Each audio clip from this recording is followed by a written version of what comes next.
हाँ तो का कहता रह। अरे का हम होली खेली हो। हमार मलिया रहे तो भाग तो गईले आजे होलिये के दिना भाग गई पते लेके चलते रात के भागल बिया क का करी वही दोस्त मनावा तारा सन हो तने का रंग मंजन कर तारा सन वही में अब सोचा था कि हम जाई का करम पाता वैसे ही लगाई कि हमार मलिया केने बिया। ठीक है बा हम जाते बाई वही ये देखब काने बिया।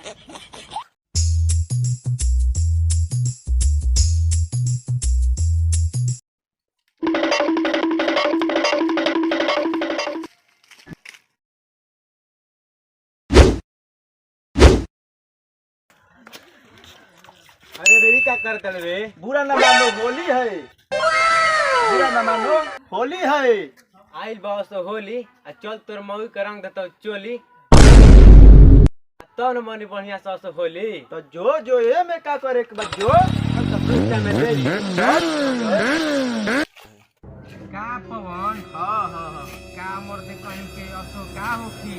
अरे तो का हो कि हमारा बुझाता कि होली छुछही बीती का तो हाँ तो उसने कुछ मजा उजा नइखे बुझा। अरे का हो भाई happy Holi happy Holi happy Holi happy Holi तब हैप्पी होली हैप्पी होली का होता का होता ये तो देखत न कि ये असो बुझाता कि मजा निके होली में।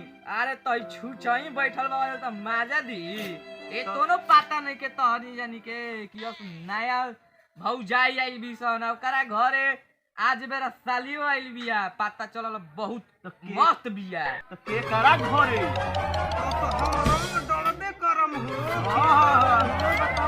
अरे पता चलल बा हउ गलुए ही हैं गलवा हिया हां चलो चलो चलो कपे में अपने में कइले अरे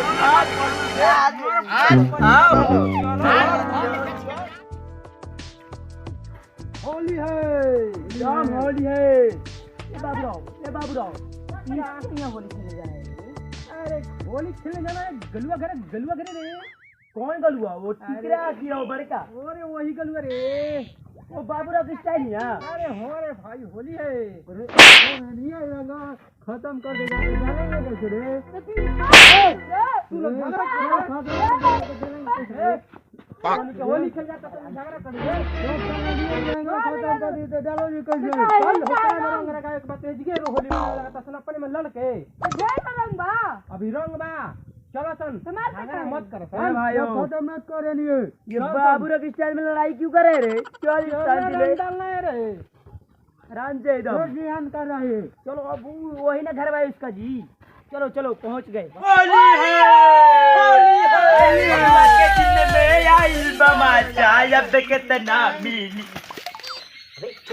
ए हमारा ये बाबूराव के स्टाइल में मुझे मिला है दे। मुझे मिला है। अबे दे पैसा मिल गया का रे? मार देगा। अरे फट जाएगा रे ऐसे क्यों कर रहा है रे? पैसा फट ए, जाएगा। ए, बाबूराव बगली में डालेंगे बाबूराव। ये मुझको खर्चा मिला पानी था। का हो गया रे। अब बाबूराव चलो भौजाई के देने के लिए हो गया। हाँ इस कोई तो रंग मत डाली हो डाले दी हो कैसे बरोबर ना डालल जाला बुझा गइल।